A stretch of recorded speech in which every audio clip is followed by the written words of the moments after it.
I'm only doing it because it is who I am. That's how I played the game. That was my mentality. If you don't want to play that way, don't play that way.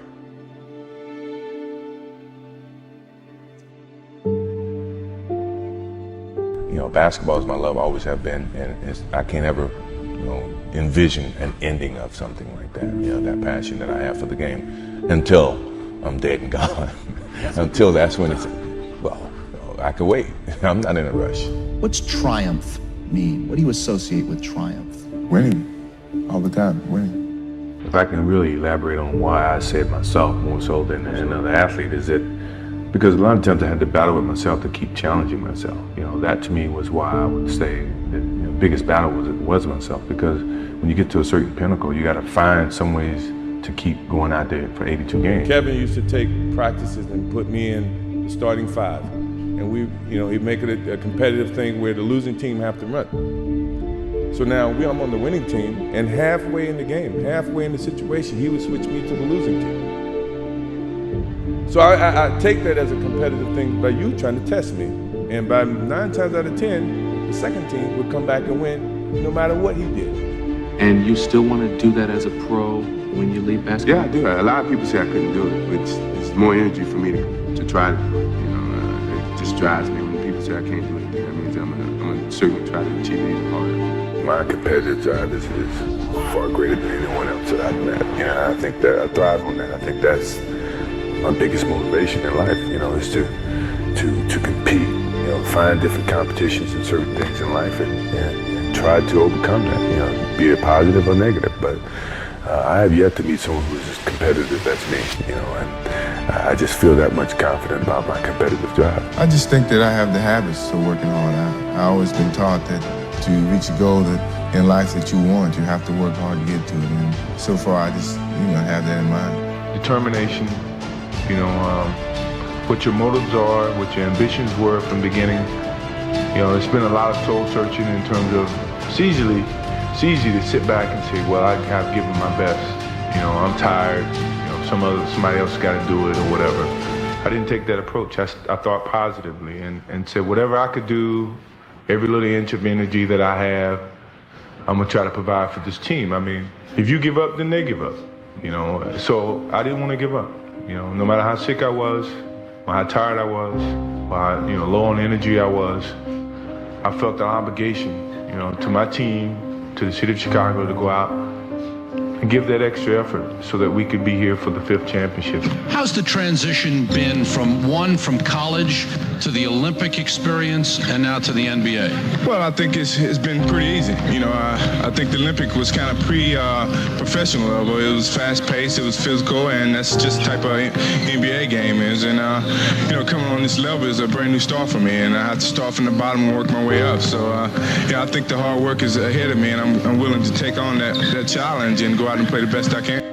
I was beat down because of the physicality of what was happening within the game, and I didn't have it to compete with them. That's when I really started to physically build my body up and gear myself up for that type.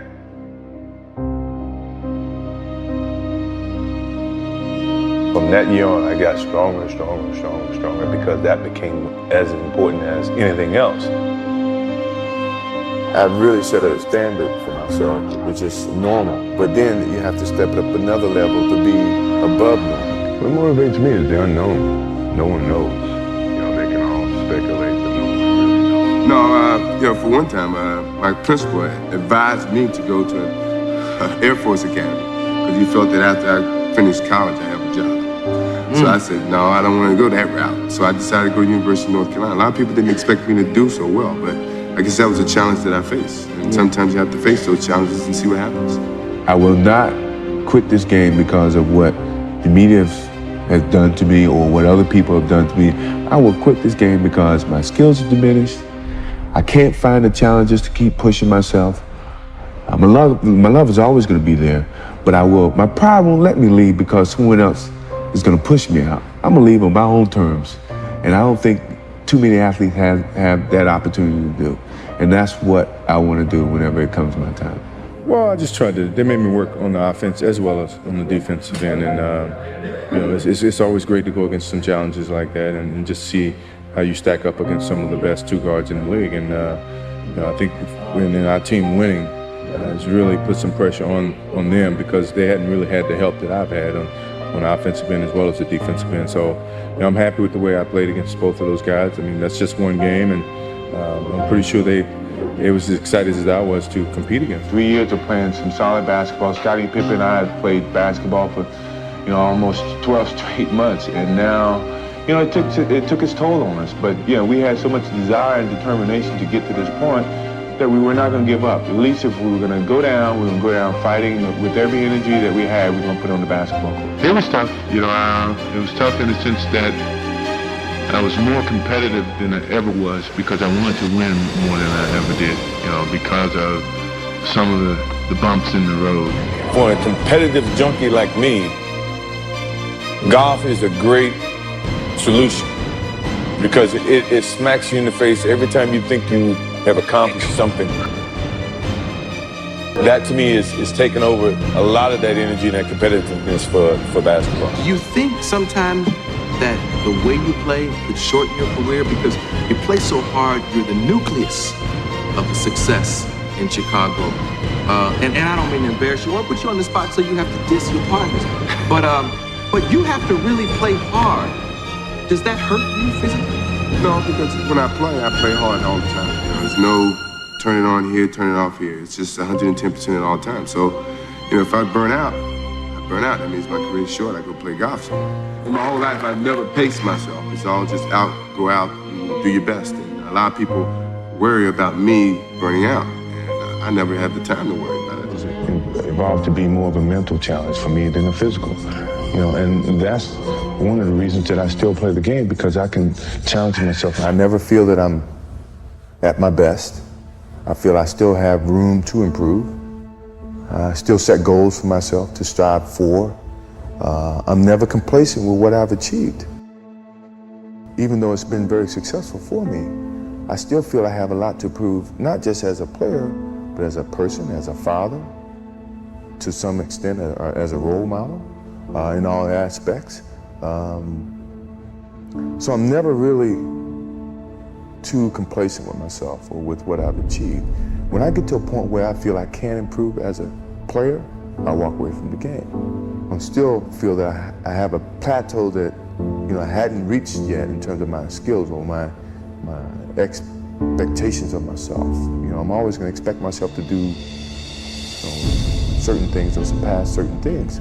As long as I believe that, then my road to success is going to continue to expand. I mean, what else can I say? The next year I come back, I broke my foot. I was out for 65 games, and when I came back, I wanted to play. Here in the doctors, they came up with this whole theory that you can only play 7 minutes a game, but I'm practicing 2 hours a day. I'm saying, well, I don't agree with that math. And back then, it was about whoever had the worst record get the most balls in the ping pong balls, and you can decide what pick you're gonna have. But I didn't care about that. I just wanted to win. I wanted to make the playoffs. I wanted to keep that energy going in Chicago. So I had to go in his office and sit down with him. I said, Jerry, I feel like I should play more than 14 minutes. I'm practicing 2 hours. He said, MJ, I think I have to protect the long term of investment that we've invested in you. And I said, Jerry, I really think I should be able to play. He said, let me ask you this. He said, if you had a headache, and at that time it was about 10% chance that I can re-injure my ankle or my foot. He says, if you have a headache and you got 10 tablets, and one of them is coated with cyanide, would you take the Tylenol? I looked at him, I said, how bad is the headache? Depending on how bad the headache.